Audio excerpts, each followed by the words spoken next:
This is the Samsung Tab S9 Ultra.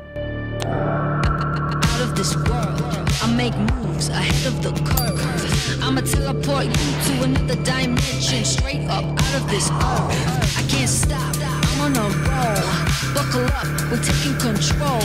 Feel the vibration, no limitation. We got the power, let's go.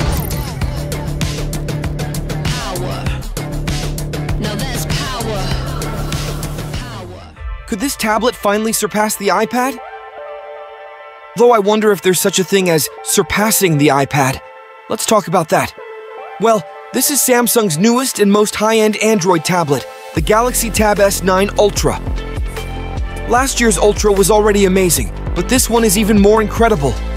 However, all the changes they've made are heading in the same direction, making it even more powerful. This gigantic tablet is 14.6 inches. Somehow, it's also surprisingly thin, and the battery is enormous. And it doesn't break in half despite how thin it is. But if you don't believe me, you can check out Zach's video yourself.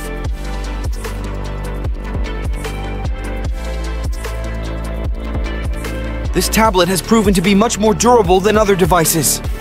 This year, it has a new Snapdragon 8 Gen 2 for Galaxy, along with a new cooling system with a vapor chamber included.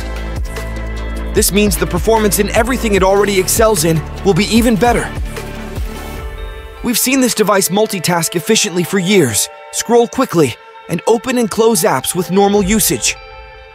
And now, it'll further improve in gaming and video editing, and possibly the battery life will also be slightly longer with its 11200 mAh, which is larger than any battery that's been in an iPad. This year, the 4 speakers included in the system are 20% larger, which is a significant advancement. Though I still can't claim these are the best sounding speakers on a tablet. That title still belongs to the iPad Pro. However, these are very powerful and have very little distortion.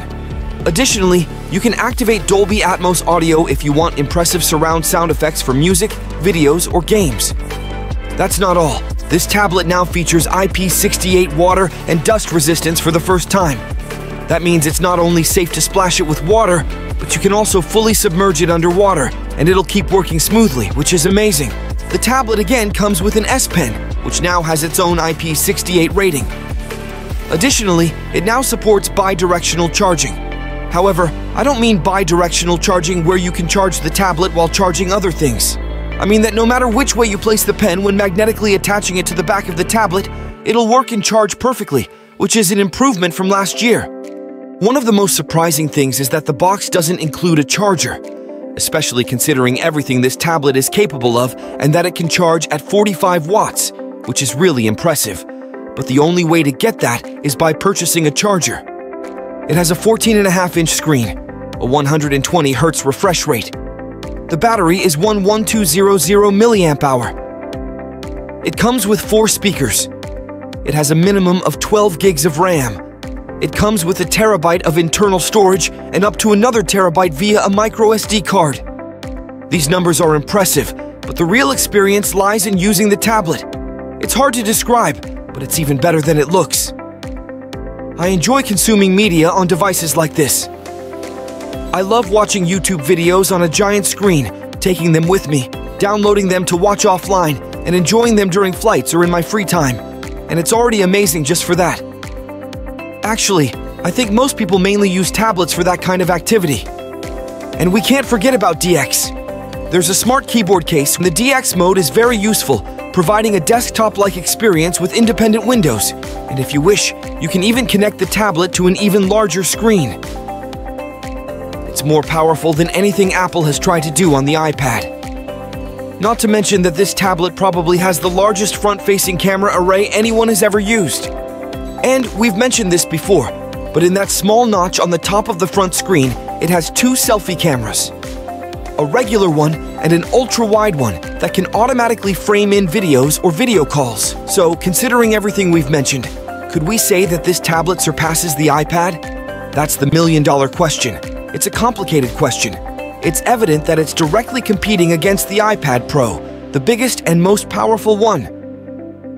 In fact, many of the things it offers and many numbers exceed the iPad Pro. It has a larger screen, larger speakers,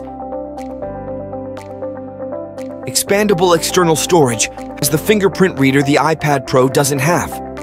It has all that and costs only $100 more than the equivalent iPad Pro. This reminds me of what we've talked about with Sony phones. In the world of Android phones, Sony is creating extremely equipped, high-end, super sophisticated phones.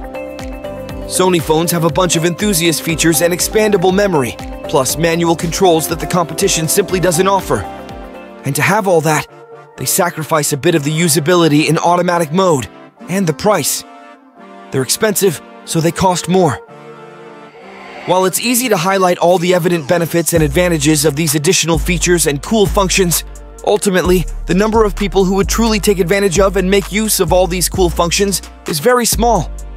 And as much as they're popular on YouTube, the reality is that when it comes to making purchasing decisions, most people tend to opt for a more standard choice. And I feel like what's happening here is a similar phenomenon. For some reason, the videos of these tablets get a lot of views and generate a lot of interest. People love seeing them in action in videos, and I enjoy talking about them. But then, when it comes to actually going and buying them, the influence of the ecosystem is much stronger than what YouTube comments would suggest. People like the iPad for iMessage, FaceTime, and other advantages that the Apple ecosystem offers. But to simplify it further, I have this analogy that I like even more. Basically, people like big screens, as long as it doesn't involve a big sacrifice in other areas of the device. Let's take the example of the MacBook Air. For years, the 13-inch MacBook Air was one of the best-selling laptops. It was Apple's top-selling laptop for a long time, and people wanted a bigger screen. However, the only option for a bigger screen in Apple was to jump to the 16-inch MacBook Pro, which had a considerably higher price. This was excessive for many people because they didn't need that much power. As a result, many started looking for alternatives and opted to buy laptops with slightly larger screens from other companies. The situation got to a point where this year Apple finally decided to release a 15-inch MacBook Air, and it turned out that was exactly what everyone had been waiting for. They just wanted a bigger screen. On the other hand, Apple tried to introduce an iPhone mini for 2 consecutive years, which might seem like a brilliant idea if you only consider what you read in YouTube comments. But again, it turns out that most prefer a larger screen, so it didn't sell enough and was discontinued. And today we have a plus-sized phone instead. So, this tablet has a larger screen than the iPad Pro, and that's what makes it so impressive to hold and observe. But it's also a very different tablet from the iPad Pro. It costs $100 more and has the Android operating system with a completely different set of features. And that's too much of a sacrifice for many people. So, there'll be many who'll continue to choose the iPad. But for those outside the ecosystem and not dependent on these features, this is a truly spectacular tablet. If you've made it this far in the video, it means you've enjoyed the content. If so, leave your like and comment to express your opinion. You can also subscribe to the channel if you like our content. Thanks, and see you soon in the next video.